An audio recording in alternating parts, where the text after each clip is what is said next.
Magandang araw mga kaibigan. Bigyan natin ng reaction, opinion ngayon itong palitan ng salita between Jose Claire Castro and Congressman Kiko Barsaga. Ito. Title, ang masakit, kapwa Pilipino ang ninanakawan ninyo. Yan ang reaksyon ni Cavite 4th District Representative Kiko Barsaga, matapos maghayag ng pagkadismaya si Palace Press Officer Attorney Claire Castro sa mga kapwa Pilipinong aniyay kinokondena ang ginagawa ng Pangulo. Ang kanyang tugon ay malinaw na patama sa mga opisyal na patuloy na ipinagtatanggol ang Pangulo sa gitna ng kontrobersya na flood control scandal at iba pang issue ng umano'y corruption sa ilalim ng administrasyon. Okay? So, una, kay Jose Claire Castro. Normal ang isang Pangulo na batikusin. Sino bang Pangulo ng Pilipinas na hindi dumaan ng pagbatikos? Sa matandaanan ko, lahat. Marcos, nung nagkaisip na ako, Marcos Sr. Hanggang ngayon, Marcos Jr. Lahat naman binabatikos.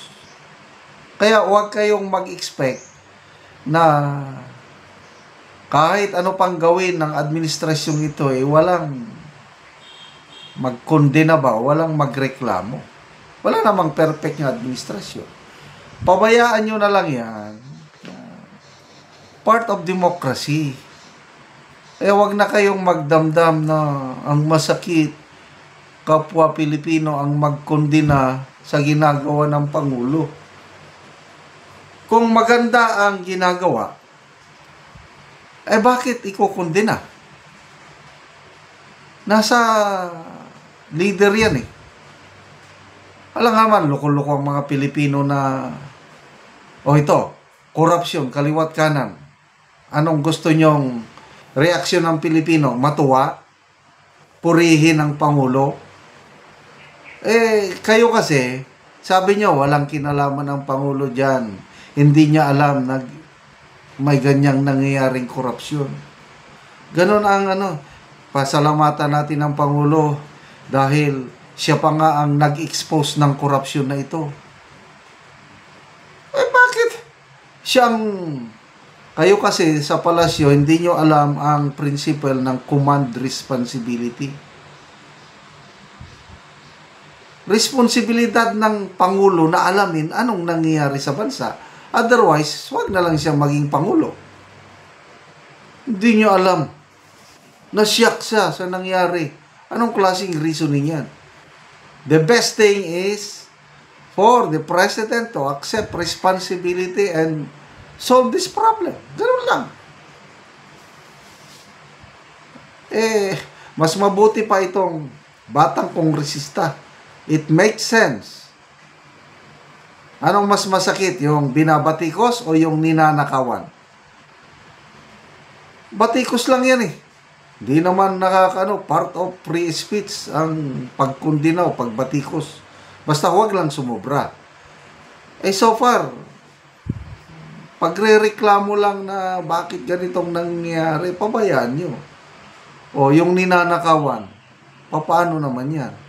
Paano yung mga namamatayan dahil sa baha?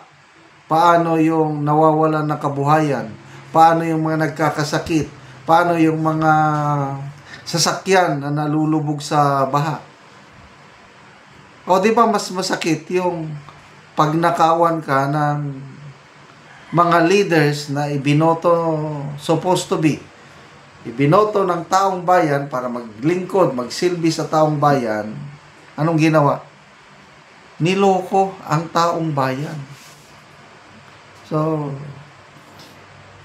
halos, basta, ramdamin ninyo ang galit ng taong bayan dito sa nangyari ngayon na korupsyon. Pati mga foreign investors nga, ano sabi ng Securities and Exchange Commission Chair, na in a period of 3 weeks, 1.7 trillion wealth in the Philippine Stock Exchange or investment sa stock exchange na pull out, nawala. Bakit? Nawalan na sila ng tiwala. O anong sabi ng Philippine Ambassador to the US, Ambassador Romualdez? Apektado ang confidence ng mga US investors sa Pilipinas dahil sa nangyayaring talamak na korupsyon sa Pilipinas ngayon. So, ang challenge is ipakita ng gobyernong ito na i-resolve kaagad. Ipakita yung determinasyon ng gobyernong ito na panagutin ang mga nanloko, nagnakaw. Sample, Saldico. O, anong ginagawa ng gobyernong itong Saldico? Pati mismo na si ex-ombudsman Carpio Morales nagtataka, bakit hindi ipakancel ang passport ni Saldico? Yan din ang napansin ni ex-Senate President Franklin Dillon. Bakit hindi ipakancel? Wala lang. Nag-resign, wala na. Parang absuelto na yung tao. Nag-resign lang. Ganun ba yun?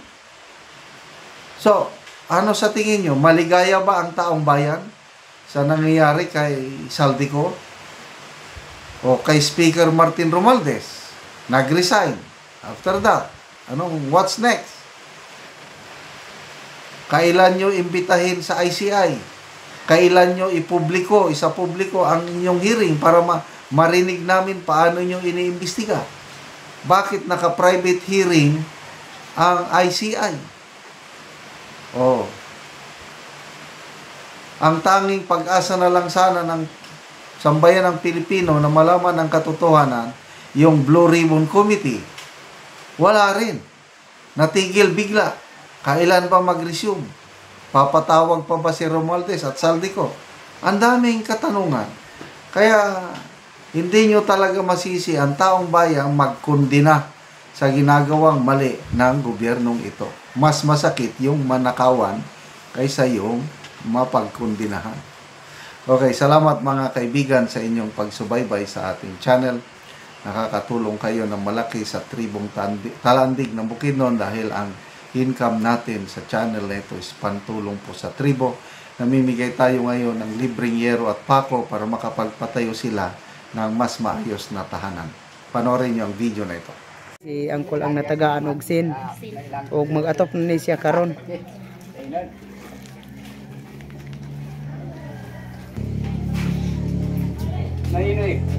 Og karon mo na ni ang kadako sa buslot sa balay ni Angkol sa natagaan na mo og yero. Ay dako akong pagpasalamat kay natagaan ko sin. So nakatup na ko gyud.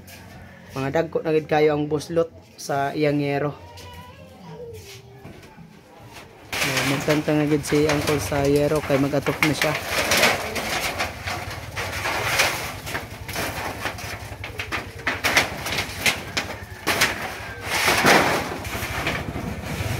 Karon mag-atop na agad si Angkol. Ora pa. Awat. Okay, idol.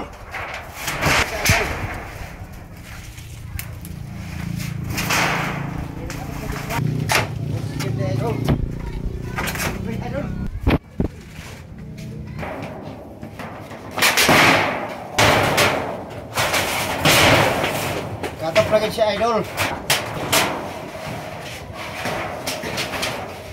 Tawa na. Oh, nag-okay do. Awitain na sin.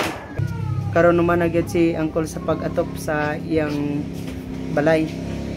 So maayo na gid nga tan-awon Kayo sa Ginoo. Mga nakuha na ko sa video nga salamat sa Ginoo. Kay naiwan na gyud ning akong balay, di na ko gyud kulanan. Oh, salamat kayo, Col. Salamat kayo.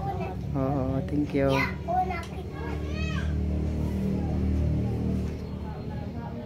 Tawsin, katop na tagyod. Mm-mm.